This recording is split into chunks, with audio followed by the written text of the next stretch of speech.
Hi, good morning, sir. Welcome back. Hey, good morning. I had something really interesting happen yesterday. Well, exciting.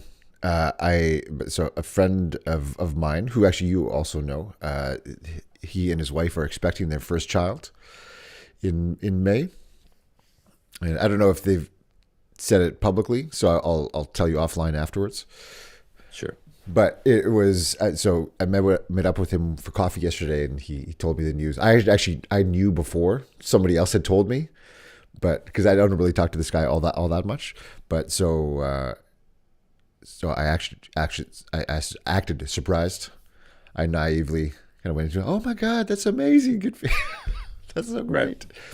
great. But it was really cool in that there's one thing that I tell to all expectant fathers that like I understand when people say, and well, I guess maybe not a lot of people would probably listen to this if they weren't dads or expecting dads or wanting to be dads.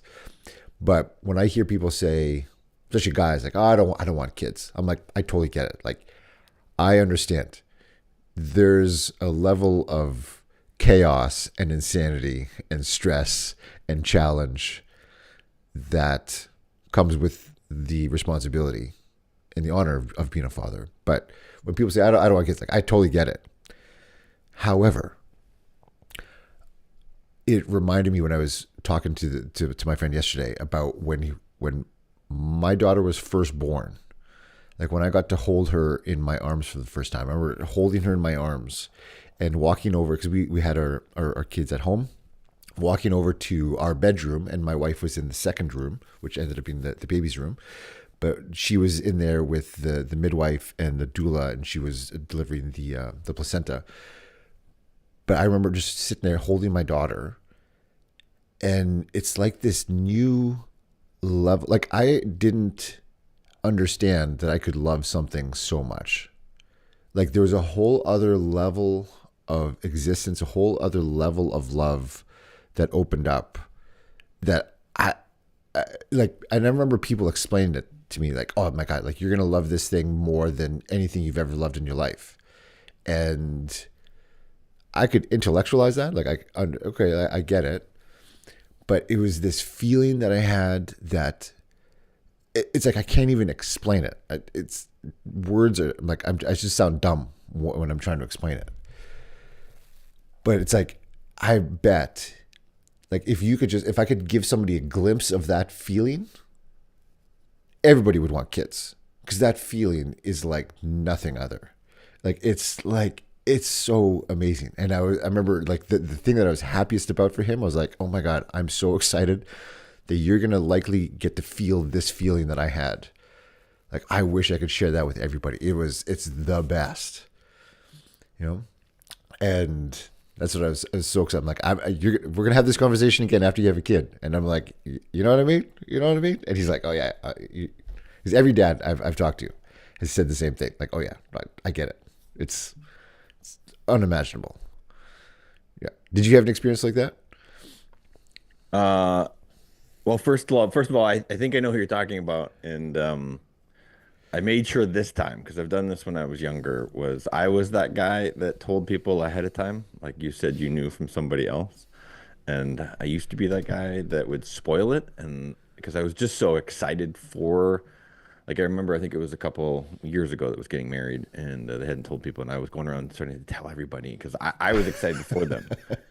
And then I realized, as I matured, I'm like, oh wait, they want that ability and they want to be able to, yeah, tell people themselves. So, anyways, I've matured. I haven't told people, even though I think I knew who you're talking about.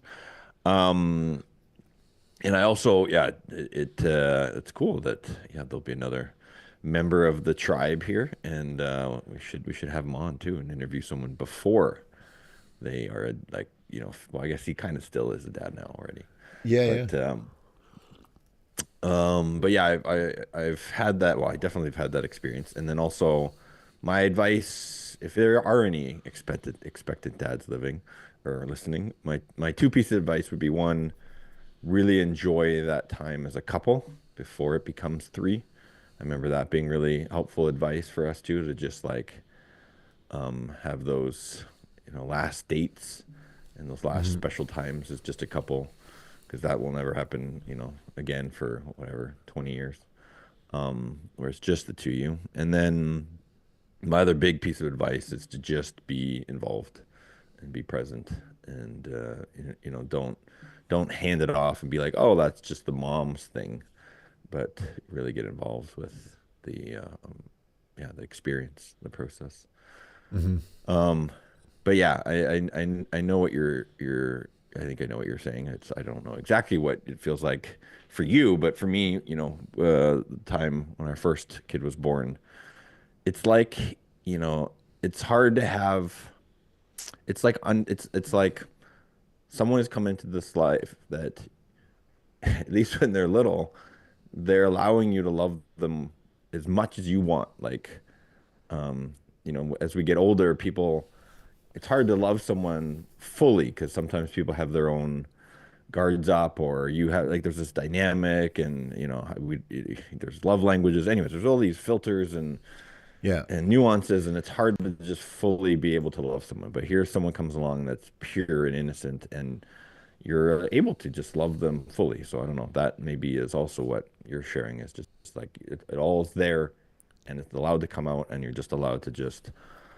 I remember, yeah, like I would record, like, and I made all these little videos, and like even just the silliest little sounds or little smiles, or even when she first rolled over, like it was all such a big deal. But yeah, anyways, that's my version of it, is just yeah, allowing yourself to fully love someone. Yeah. Yeah. Totally. It's just amazing. It's amazing. So, Well, exciting uh, times for them, yeah. yeah, yeah. So I want to read the today's entry for the Daily Dad. If anyone who doesn't know, I know I've mentioned this a few times, but the Daily Dad is written by Ryan Holiday, who's written a bunch of books on Stoicism, and the Daily Stoic being one of them. And so there's like a little entry every day, so a little story and a little lesson. It's literally a page, like a small page. This one is 2.5 paragraphs, and there's one for every day, and it's just something to reflect on. And I don't read it every day, but every day that I do read it, I'm always glad that I did. And so I read this one today, and like, oh, I would love to get Ryan's take on this. I would love to get his wisdom on this. So I figured this could be a launching off point for today's episode. So just historic for whatever timestamp today. It's the day before Valentine's Day, and for my girls, it's a big deal.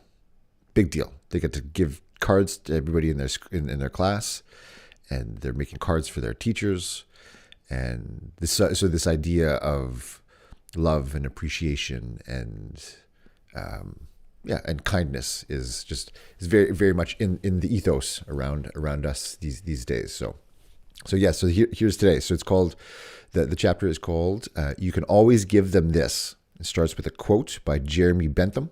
A person becomes happy to the same extent to which he or she gives happiness to other people. You want to give them the world, or at least their own room, or whatever material things they need. You want nothing more than to make them perfectly happy, but inevitably, you'll come up short. That's the bad news. The good news, the good news is that there are some things you can always give them that, when others try to offer them to your kids, will never measure up to yours. These are things that are always possible to give, always within your reach: your attention, your understanding, and your love.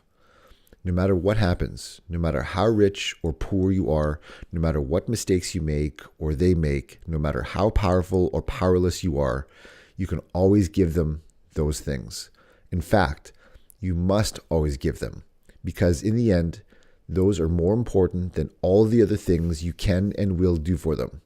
Love and understanding, especially, are the only things that truly matter, because they last even beyond your death. Their impact is going to be their impact is going to be one of the primary forces that shape the adult your child becomes.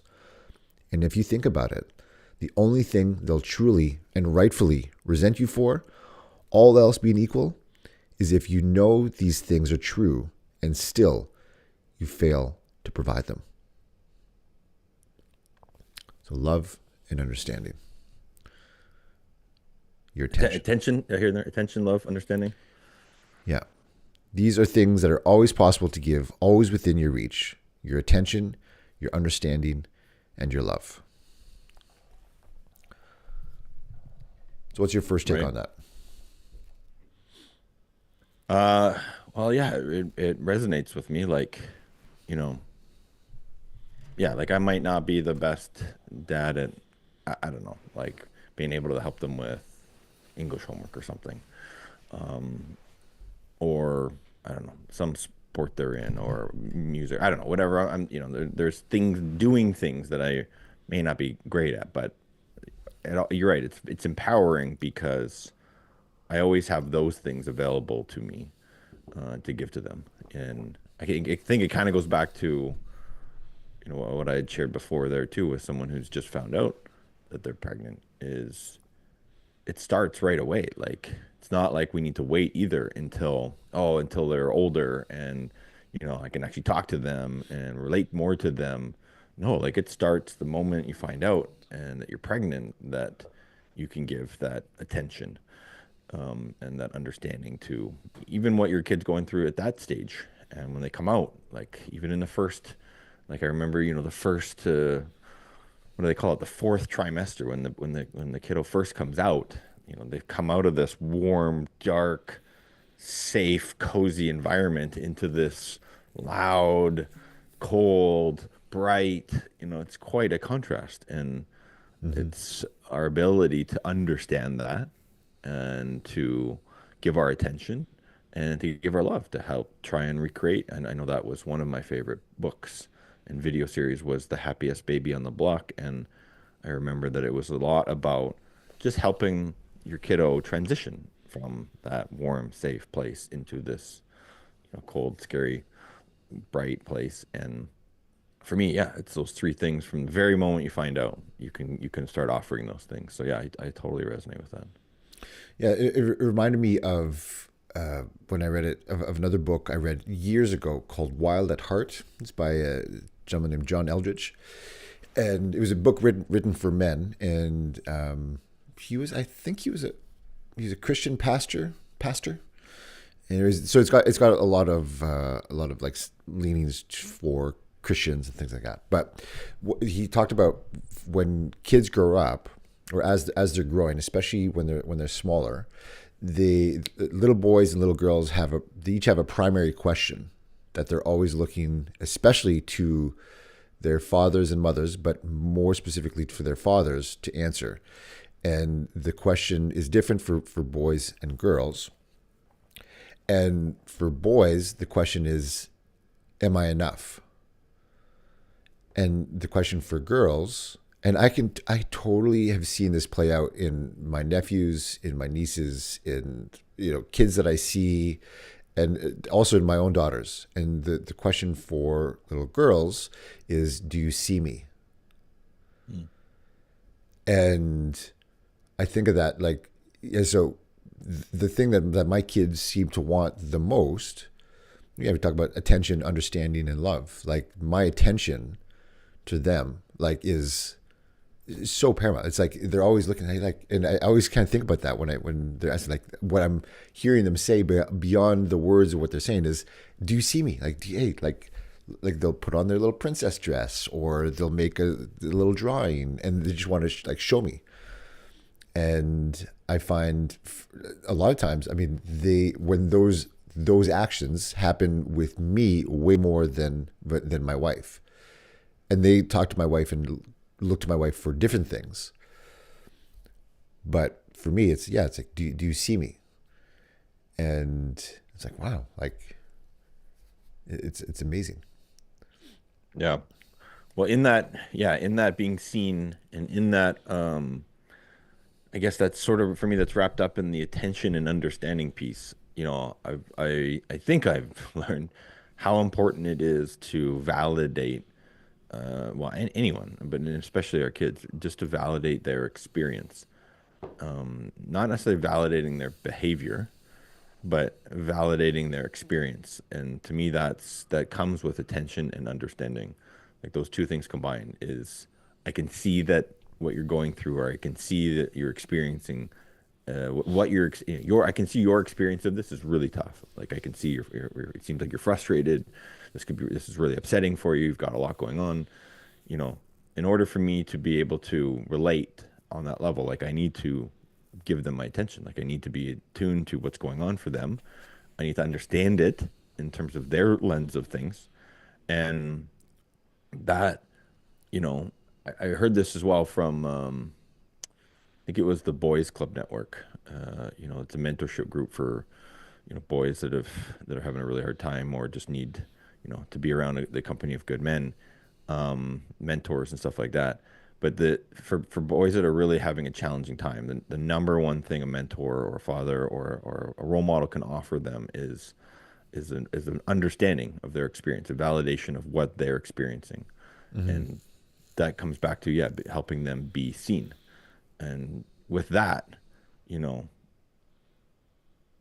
I don't know, I guess all the psychology around that, but just how transformational that is for someone, anyone, and in particular a child to go like, yeah, okay, they get it.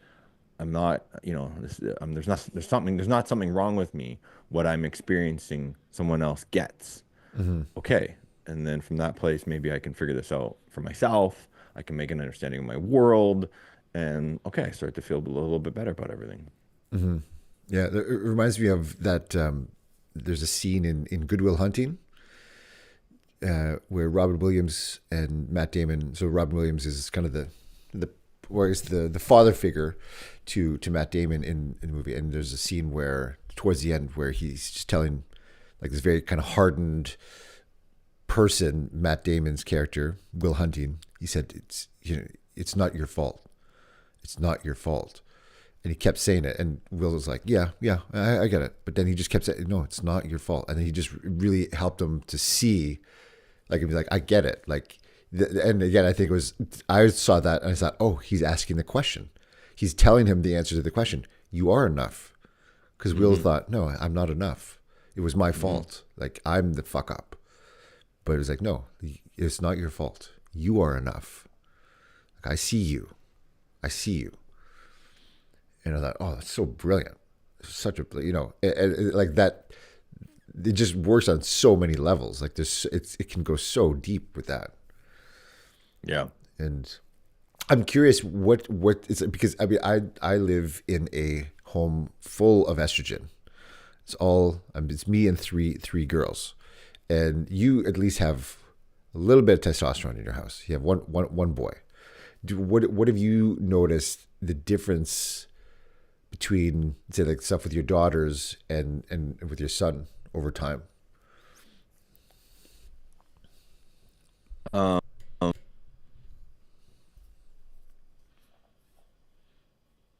that's a good question. And it's hard to tell, I have such a, this is the whole thing about parenting is we have such a limited sample size. Right. Um, and I mean, same with growing up, right? We have such a limited range of experience to know. Anyways, we only know what we know, and what we know is largely such a small slice of the whole world. Um, but yeah, in my own household, it's different things that my two daughters need from me. I feel like, well, some different things. Um, yeah, like there seems to be with my son, there seems to be less need for me to understand. He seems to be able to figure out a lot of stuff on his own. He's quite independent and resourceful. Well, and so are my girls too. But I guess there's just seems to be a lot less going on for him that he doesn't understand. Maybe in his own. So if we talk about emotional landscape, it just seems like there could be less, or just that, he's not. I don't know. We haven't done a great job of being able to understand some of those emotions with him, or he just doesn't, he's just not at that stage development. I don't know. But it seems, and maybe just because I am a guy, like maybe it is easier for me without even realizing it to give him attention that he enjoys and appreciates. Maybe I do just understand him differently, yeah, it's a tough one. I don't know. Yeah, like, and without sharing stuff that I think he'd be uncomfortable about as well. That's also my hesitancy is, Yeah, I gotcha. um, he's at the age now that, I don't want to say something that he'd be uncomfortable about as well. So maybe, yeah, I think maybe, to summarize my rambling here is, yeah, maybe I just, maybe there are less complex emotions going on, and maybe I do, maybe I am able to understand him even just that much better, given that I am a guy too. So I think that's yeah, that's my rambling answer. Right. That reminds you of our discussions and things about like love languages. Like if you understand someone's love language, and if you, let's say if you and I communicate in the same love language, it's pretty easy. Like we just are who we are, and then we don't really have to think about it because it's just who we are. But if someone has a different love language, if they understand things differently than us, then we really have to like, okay, I gotta like change things up just so that they understand what I'm saying. Because it's literally like a different language. And we, I think sometimes think, well, I think anyways, when it comes to my girls, like, oh, like they're just like me, or like my wife, like, well, they're just like me, but they're not. And so that's when I feel I can get into trouble, is when I just look out the world and see it as if, well, it's just a reflection of me. And granted, the world is a reflection of me, as I am a reflection of the world, but in a kind of more micro sense. That the more that I understand what it is that they need and understand what it is that they're looking for, as opposed to what I seem to understand, then things are much better. Yeah. It's interesting too. I went through the love language exercise yeah, a couple months ago. We went through it again, and I have to remember now. Like I went through it, and I went through the questions, and it didn't resonate with me the same way anymore because it was all about, I feel love outside in when these things happen, like someone, words of affirmation or physical touch or acts of service, like, but it was all outside in. It was like I need, these are the things that I need to feel love. And then I was like, well, I don't know, this didn't quite resonate with me at the time because I was like, well, no, that's all suggesting that I need something to happen on the outside for me to feel a certain way on the inside. And Right. so I started to regenerate my own thoughts and questions around like, well, no, what do I need to, what do I need to feel love and from the inside out, what would I need to give or to do or to be or to experience or to feel. Mm-hmm. So anyways, I started to look at it another way around. Yeah, right, and well, and also consider that, because I've done the same thing, and I thought about, well, what if, so the things that I'm looking for from the outside in are the same things that I can actually give myself more fully from the inside out. Meaning, Right. so if my love language, so my love languages are, or the two big ones, two primary ones are words of affirmation and physical touch. So from the outside, that is always great. From the inside, I think, oh, so the way that I speak, because I can also see like the way that I speak to myself, the words that Hmm. I say to myself are so powerful. And I know that one of the things that I have been challenged by for as long as I can remember is just my own self talk. So my self talk is sometimes awful. And so that's like, oh, so that's words of affirmation. So I feel like I can really get into a better state something that Tony Robbins taught us, like incantations. So affirmations, incantations, so like really putting feeling into the words that I use, the words that I speak to myself. Like that's like, oh, that's really, really powerful. And then another thing is just changing my state in just doing something really physical. So for physical touch, so like inside out, like using my physicality in such a way. Whereas I know, let's say my wife is somebody, one of her love languages is quality time. And so from the outside, that looks like, me spending time with her. For her on the inside, notice when she's down or when she's looking for like, that validation or that communication of love, the way that she would give it to herself is she'll like watch a movie. She'll sit down and like have a bath. So it's like she's spending quality time for herself. Mm-hmm. And I was like, oh, that's interesting. So like what we're looking for from other people, we could also give ourselves. And I love like one of your words of the year, like it's sovereignty, right? Yeah. Yeah. And so that you can give yourself those things just as much as, if not more, than other people can give you. Yeah. Right. Yeah. I appreciate that. Yeah. That's a good perspective of what I think I was trying to say there. And I think if I recall, that's where I got to was it can feel disempowering if you're trying to control the outside world to get something, right? Like, oh, I need to get you to say these things this way for me to feel love, right? That's going to be a constant struggle. But if you realize that those things are important to you, yet these are my love languages, whether they're, however those things develop, I'm sure there's a part to it in terms of our own parents and what we got and what we didn't get. And then realizing, I think, which is far more empowering, which I'm hearing you saying, is that these same things that we want, if we give them, that can give us the feeling of them, and therefore that's in our control. We don't have to get them. We can give them, right? If words of affirmation is a love language, again, we don't have to try and get everyone else to talk a certain way for us to feel love. We can go, oh, by me saying these words to myself or to give them to other people, like by saying words of affirmation to others, right, gives me that same feeling, and I don't need anything from them. I think that's just a far more empowering place to be, personally. Yeah, it's so true. And something I was talking to my kids about the other day too is that because they're both having a rough day at separate times, and so we were talking about like what can we do to get ourselves out of feeling that way, and trying to get them to understand that like you're responsible for the way you feel. If you want to feel crummy, if you want to feel like a grouch, then that's okay. But you can do that. If you want to change, there are some things that you can do too. And one of the easiest things to do is to do something for somebody else.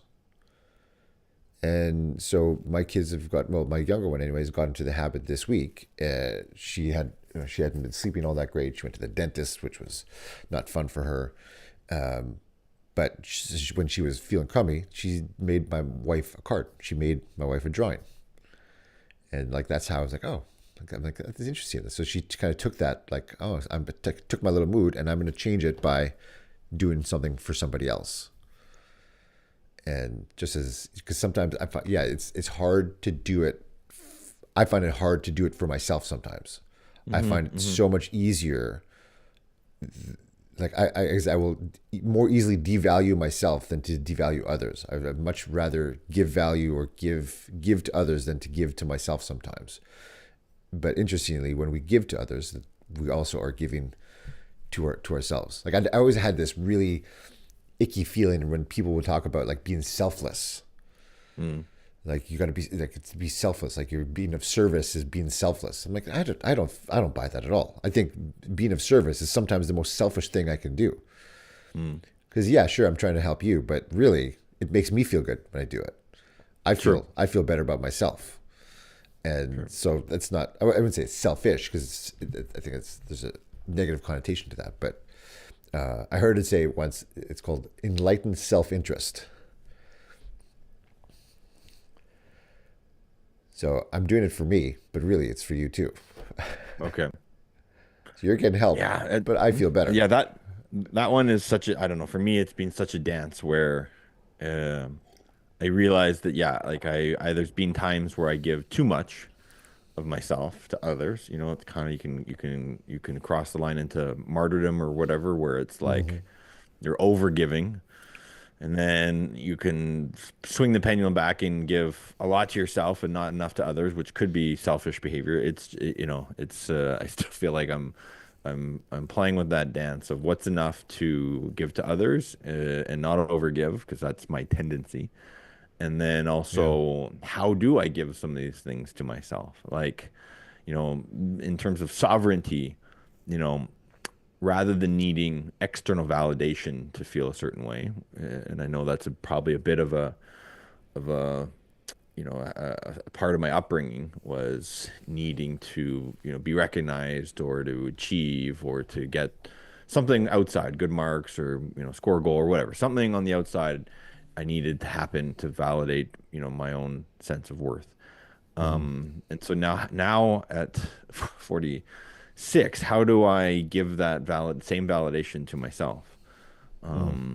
That's something at my late age here that I'm still wanting to learn. And yeah, so yeah, for me, it's a dance around that selfishness versus selflessness versus that whole saying of put your oxygen mask on first before you help others. Um, I still don't think I found a good balance of that for myself yet. Yeah, I can say the same for myself too. It's like the idea that so because that word sovereignty is really interesting because there's the idea that like well yeah like all of the things that I want and need I should and I could give to myself. Yet if I was in the world by myself, like one of the things that they do to really make people insane, if they really want to punish somebody in jail, is they put them in solitary confinement. Hmm. The longer you're in solitary confinement, the longer you're just by yourself, the more insane you get. So it's like, yeah, okay, so yes, I want to give this all to myself. Yes, I want to be sovereign in this. And there's the interplay with the rest of the world, with other people that are just as important. If not, I would go insane. Yeah. And it's like, okay, so what's the balance? And I think this is very similar stuff to what we do with as dads. Is I mean, like I said, we just want to give our kids everything. I want my kid to never feel pain, never feel hurt, never feel challenged, never feel frustrated, never feel alone. Yet, by doing that, by overstepping that boundary and trying to do everything and control their experience, I'm robbing them of some of the best experiences of their lives. And there's the concept of the helicopter parent or the Yep. whatever parent. Parents who are just too involved. They don't allow their kids to learn and to fail and to fall and to grow. And those kids are stunted. And those entitled kids have a rough time in life. Mhm. It's like, okay, well, yeah, so where's the balance? What are we doing?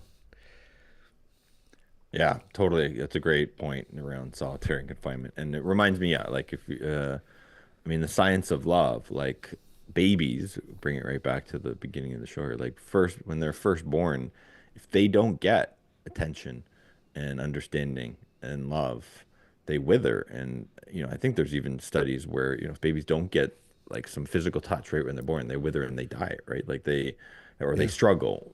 They don't develop at the same rate. It's quite consequential. But yeah, that comes that same right, tie it all right back to the beginning. Like that newborn needs attention in order for them to thrive. They need understanding of what they're experiencing. Like I'm hungry. I mean, it's not overly complicated when they're first born. Like I'm hungry or I'm tired, or I'm scared, or it's a few Mm-hmm. things. So we need to understand that, and then we need to give them the love that they are craving at that age. So they're not, you know, so yeah, I wonder when this idea of sovereignty develops, where I feel like it's also for me, it's just knowing like sovereignty in myself and who I am and where my, boundaries and identity ends and someone else's begins. And at the same, so, but, and also not trying to give myself everything, you know what I mean? Like not, it doesn't necessarily mean for me as I, better understand it this year, like I need to do all these things for myself and be completely independent. No, I still need things from other people.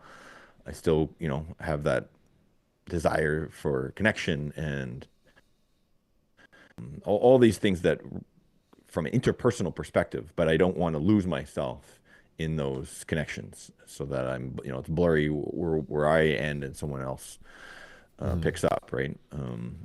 It's kind of like this has also been a big aha for me. What's not sovereignty for me is that idea of you complete me. I think it was from Jerry Jerry Maguire. That movie Maguire. came up. Yeah, that Yeah. movie came up. I was making a joke with my daughter when she was going through volleyball tryouts that I was like her agent, and I was showing her examples of this movie, and um, she was being the star of the show here, the athlete. Anyways, in that movie, yeah, you completely that to me is losing your sovereignty. Is Mm-hmm. this idea that I'm not whole without somebody else. Now, for me, that's okay. That's not sovereignty. So, what is sovereignty? It's I'm myself. I don't need. I am complete and whole within myself, and I still need, yeah, interpersonal connection, I guess. Yeah. It's this tricky thing that we deal with, huh? Yeah, as humans, there's What I find fascinating, people that we've read and consumed content by and have looked up to, like people like who can I think of?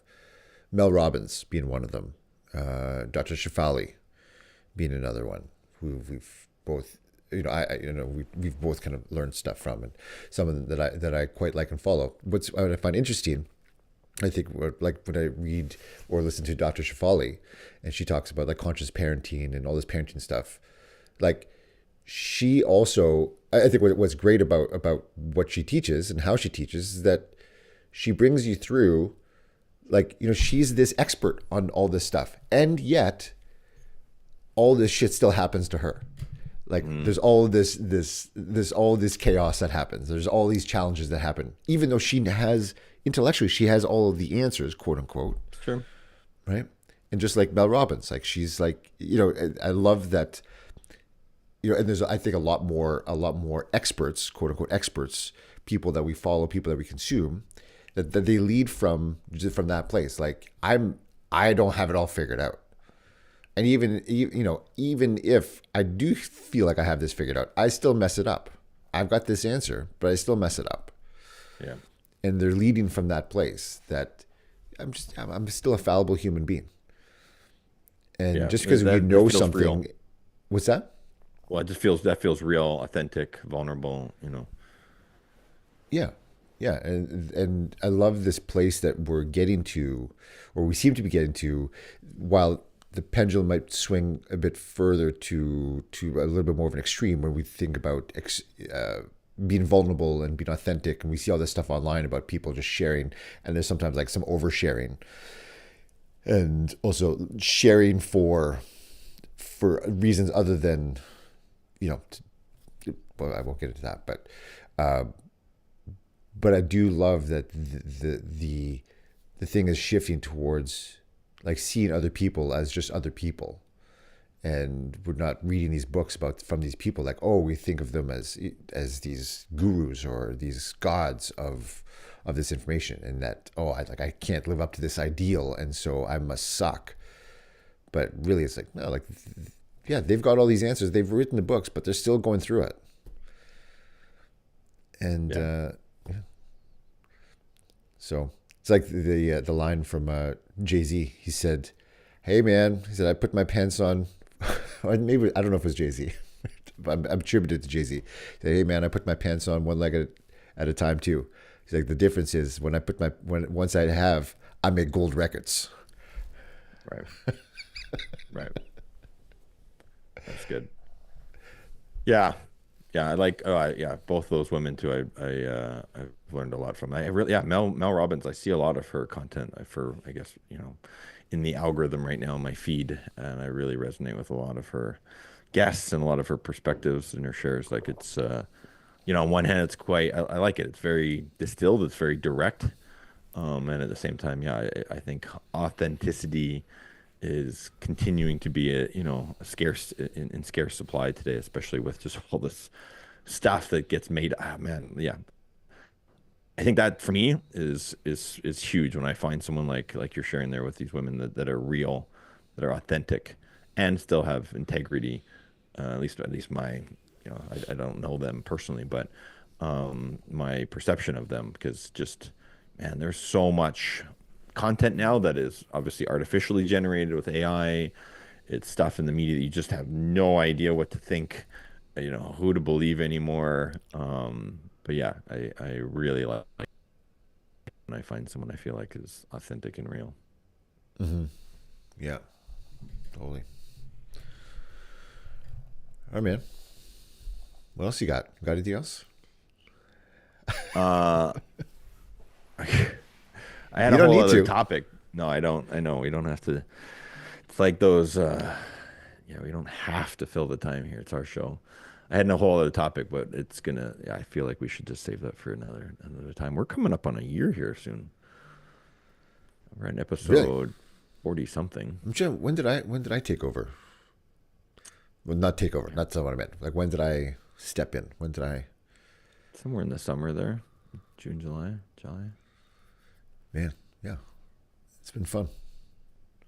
Yeah, It's been yeah, fun. And I think one of the things for just again in my enlightened self interest, the thing that I get is that regardless of what is going on, is that this is a time where I turn everything else, like everything turns off for just a moment, and I get to think about and ponder just what it all is, what it's all for.